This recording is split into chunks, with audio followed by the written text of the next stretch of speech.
आज का हमारा जो टॉपिक है, वो कक्षा 10वीं से लिया गया है। कक्षा 10 का एक महत्वपूर्ण हिस्सा है, जिसे हम वृत्तों से संबंधित क्षेत्रफल, ये है हमारा आज का टॉपिक। तो आज के इस टॉपिक पे हम लोग चर्चा करेंगे, तो चर्चा से पहले कुछ बातें हम लोग जानते हैं। वृत्तों से संबंधित क्षेत्रफल, ये आपका टॉपिक है। तो इस टॉपिक को शुरुआत करते हैं। चलिए देखते हैं। पिछली कक्षा में हम लोगों ने देखा था कि कक्षा 9वीं में मतलब पिछली कक्षा 9 में हम लोगों ने पढ़ा था कि वृत्त क्या होते हैं? वृत्त के महत्वपूर्ण भाग कौन से हैं? महत्वपूर्ण अंश कौन है? जैसे त्रिज्या होती है और केंद्र होता है, परिधि होती है, व्यास होता है, आदि ढेर सारी घटनाएँ हम लोगों ने वृत्तों का परिचय पूर्ण रूप से लिया। अब यहाँ पे हम लोगों का जो सिलेबस है, वो वृत्तों से संबंधित क्षेत्रफल से संबंधित है। सीधा हम इसका क्षेत्रफलों का गणना करेंगे। तो चलिए हम लोग यहाँ स्टार्टअप करते हैं। तो उस स्टार्टअप से पहले हम लोगों का है कि पहला जो है वृत्त वृत्त का त्रिज्यखंड। आइए चेक करते हैं। वृत्त का त्रिज्यखंड क्या होता है? वृत्त का त्रिज्यखंड कैसे हम इसे पहचानेंगे या इसकी डेफिनेशन क्या होती है या किस तरीके से हम इस वृत्त का त्रिज्यखंड का जो एरिया है वो कैसे निकालेंगे? हम किन-किन बातों को ध्यान में रखते हुए इस वृत्त का त्रिज्यखंड हम निकाल पाएँगे? तो वो सारी घटनाएँ हम इस वीडियो में देख रहे हैं। तो चलिए स्टार्टअप करते हैं। यहाँ पे देखिएगा, ये अपना वृत्त है। वृत्त में एक सेंटर होगा, इसका नाम दे दिया हमने O। सेंटर से अगर हम परिधि को मिला दें, तो हमें जो रेखाखंड प्राप्त होगा, उस रेखाखंड को हम त्रिज्या का नाम देते हैं। ये त्रिज्या हो जाएगा आपका, त्रिज्या। हम इसे R से दिखा देंगे।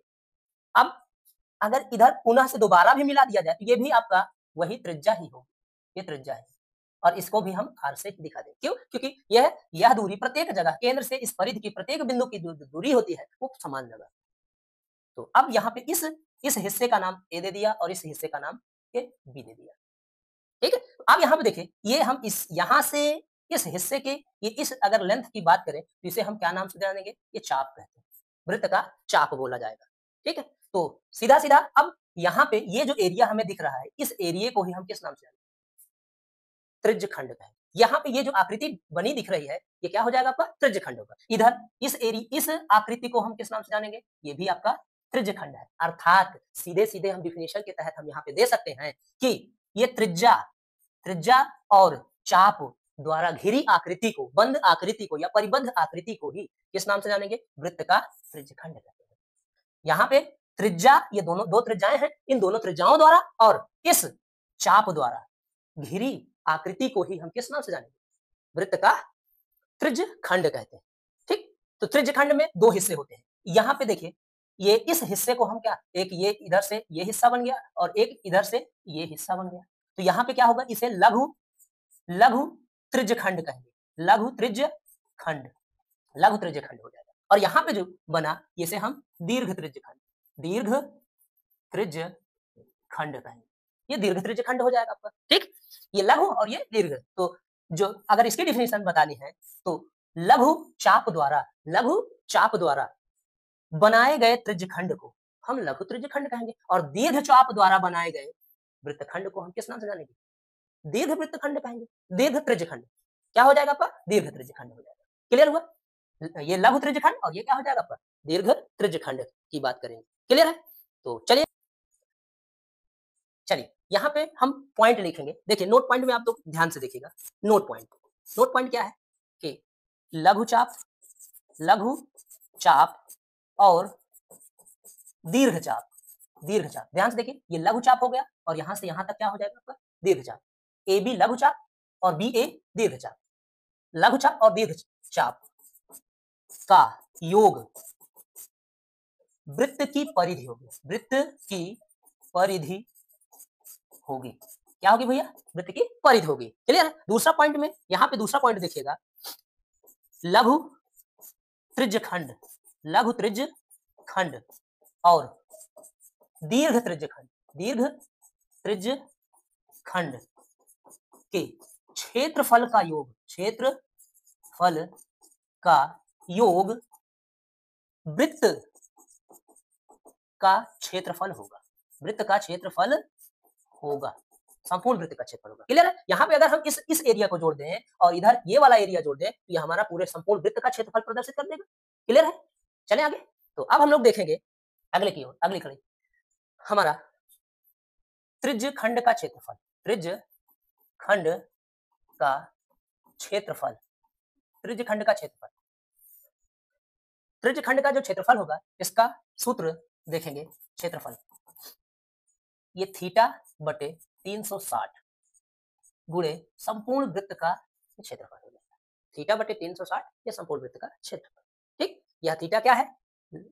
लघुचाप और दीर्घचाप द्वारा केंद्र पर बनाए गए कोण होते हैं। ठीक है, चलिए अब आगे यहाँ पे पॉइंट है, पॉइंट क्या आएगा आपका? दीर्घ नंबर 1 पॉइंट पे दीर्घ त्रिज्य खंड, दीर्घ त्रिज्य खंड, दीर्घ त्रिज्य खंड का क्षेत्रफल बराबर हो जाएगा आपका वृत्त का क्षेत्रफल माइनस लघु त्रिज्य खंड का क्षेत्रफल, लघु त्रिज्य खंड का क्षेत्रफल हो जाएगा, लघु त्रिज्य खंड का क्षेत्रफल हो गया। पॉइंट नंबर 2 पे देखिएगा, लघु त्रिज्य खंड का क्षेत्रफल, लघु त्रिज्य खंड का क्षेत्रफल देखा जाए, यहाँ पे संपूर्ण वृत्त खंड के क्षेत्रफल में से हम दीर्घ वाला घटा देंगे, दीर्घ त्रिज्य खंड का क्षेत्रफल, दीर्घ त्रिज्य खंड का क्षेत्रफल हो जाएगा आपका। क्लियर है? चलिए देखिए, यहाँ पे वृत्त में बना करके चेक कर दिखा देते हैं कैसे बनेगा आपका। यहाँ पे देखिए, ये यहाँ से लघु हो गया। अगर हम इस पूरे वृत्त से इस वाले एरिया को अगर माइनस कर दें तो हमारा क्या दीर्घ वाला बचेगा, और वहीं पे अगर हम इस पूरे वृत्त में से ये बड़े वाले को घटा दें तो हमारा कौन सा बचेगा? छोटा वाला बचेगा। ठीक, कभी कभार आपका ये दे देता है, अगर ये चीजें ना देकर के सीधा सीधा त्रिज्या दे दे और दीर्घ दीर्घ वृत्त खंड का क्षेत्रफल दे दे तो हम सीधा घटा देंगे, उसको निकल आएगा। और वहीं पे कभी कभार ये भी दे देता है, दीर्घ वृत्त लघु वृत्त खंड का क्षेत्रफल दे देता है और आपसे दीर्घ वृत्त खंड का क्षेत्रफल मांग लेता है, तो हम यहाँ पे डायरेक्ट माइनस कर देंगे, आपका निकल आएगा। क्लियर है? चलिए अब हम लोग देखेंगे नोट नोट पॉइंट में अगला पॉइंट, यहाँ पे तीसरा पॉइंट कि यदि थीटा बराबर 180 अंश हो जाए, ये जो थीटा का मान है यहाँ पे, जो इस थीटा की वैल्यू जो है 180 के बराबर हो जाएगा। ठीक है, तो जब थीटा की वैल्यू 180 के बराबर हो जाएगी तो त्रिज्य खंड का क्षेत्रफल कितना होगा? त्रिज्य खंड का क्षेत्रफल वृत्त के क्षेत्रफल का आधा हो जाएगा। वृत्त के क्षेत्रफल का कितना हो जाएगा? आधा, अर्थात 1/2 पाई आर स्क्वायर हो जाएगा। तो वहीं पे चौथे पॉइंट में यदि थीटा का मान 90 डिग्री हो गया, थीटा का मान 90 हो, तो त्रिज्य खंड एक वृत्त का चतुर्थांश होगा, वृत्त का चतुर्थांश होगा, वृत्त का चतुर्थांश होगा, अर्थात यहाँ पे ये जो क्षेत्रफल त्रिज्य खंड का क्षेत्रफल बनेगा 90 डिग्री होने पर वो चौथाई हो जाएगा, वृत्त के संपूर्ण क्षेत्रफल का चौथाई हिस्सा हो जाएगा। क्लियर है? चलिए अब इस पर कुछ प्रश्न करते हैं। ठीक है, तो देखिए प्रश्न क्या है आपका, एक घड़ी की सुई, प्रश्न कैसे बनता है? एक घड़ी की सुई, एक घड़ी की सुई जिसकी लंबाई 14 सेंटीमीटर है, 14 सेंटीमीटर है, ये मिनट वाली सुई है, घड़ी की मिनट की सुई, ऐसे डाल लीजिए, मिनट की सुई जिसकी लंबाई कितना है? 14 सेंटीमीटर है। तो 10 मिनट में केंद्र पर, 10 मिनट में केंद्र पर आंतरिक कोण तथा क्षेत्रीय दूरी कितना तय करेगी? क्षेत्रीय दूरी कितना तय करेगी? तो चलिए देखते हैं इस सवाल को, इस प्रश्न को हल करते हैं। तो ये आपकी घड़ी है, ये घड़ी है। तो इस घड़ी में हम लोग देखेंगे कि 10 मिनट पूरे संपूर्ण हिस्से में अगर देखा जाए तो एक पूरा अगर कोई सुई चक्कर लगाएगी तो कितने अंश का कोण बनाएगी? 360 अंश का कोण बनाएगी। ठीक है, अब इसके बीच में कितने खाने होते हैं, कुल 12 खाने होते हैं। 12 बड़े खाने बनते हैं। जैसे ये 12 हो गए, ये 3 हो गए, ये 1 हो गया, ये 2 हो गया, ये 3 4 हो जाएगा, ये 5 6 1 7 ये 8 हो जाएगा, ये 9 होगा, ये 10 हो जाएगा। ठीक है? तो अब कुल 360 को अगर हम किससे डिवाइड कर दें? 60 से 360 को अगर हम 12 से डिवाइड कर दें, तो हर एक बड़े खाने के बीच कितने अंश का कोण बन जाएगा? 30 अंश का कोण बन गया। हर एक बड़े खाने में कितना अंश का बन रहा है? 12 36 यानी कि 30 अंश का कोण बन रहा है। अब 30 अंश का जब कोण बना तो हर एक बड़े खाने के लिए 30 अंश का कोण। अब हर एक बड़े खाने के बीच में 5 छोटे-छोटे खाने हैं। 5 कितने छोटे-छोटे खाने हैं? जो मिनट को प्रदर्शित करते हैं। तो यहाँ पे देखिए, हम इसे अगर 5 से डिवाइड करेंगे, तो कितने खाने बन जाएगा आपके 5 छक्का ये 6 ये बने 6 अंश। एक छोटा खाना किसके बराबर? 6 अंश का। एक छोटा खाना जो बना है, वो 6 अंश का बन गया है। क्लियर है? अब इस छोटे खाने में हम ये मिनट है, तो आपने सवाल में क्या देखा कि 10 मिनट में, ये कितना है आपका? 10 मिनट। तो 1 मिनट बराबर 1 मिनट बराबर 6 अंश है, तो 10 मिनट बराबर कितना हो जाएगा? 10 मिनट बराबर 10 गुणे कितना? 6 यानी कि 60 अंश का कोण बना। केंद्र पर आपका जो बनने वाला कोण है, वो कितना हो जाएगा आपका? 60 अंश का कोण बना। क्लियर है? अब यहाँ पे देखिए, अब हम जो सुई द्वारा क्षेत्रीय दूरी तय की गई, वो कौन-सी दूरी होगी? ये है यहाँ पे मान लीजिए यहाँ पे थी, तो यहाँ से ये यहाँ तक आई, तो ये कुछ ऐसे रास्ता ये एरिया आपको तय करने के लिए देखा जा रहा है। ये एरिया यानी कि वही त्रिज्यखंड का क्षेत्रफल हो जाएगा। तो त्रिज्यखंड का क्षेत्रफल देखेंगे, अतः लिख लीजिए सुई द्वारा सुई द्वारा क्षेत्रीय दूरी क्षेत्रीय दूरी बराबर कितना हो जाएगा?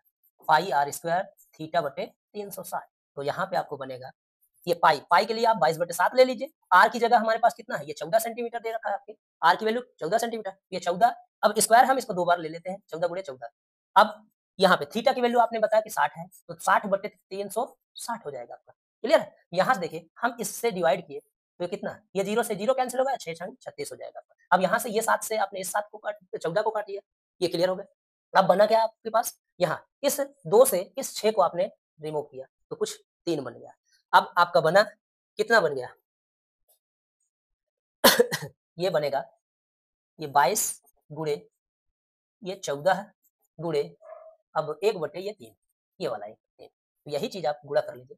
14 दूनी 28 14 दूनी 28 28 और 2 30 हो जाएगा। बट 308/3 वर्ग सेंटीमीटर वर्ग सेंटीमीटर ये आपको मिल जाएगा। क्लियर है?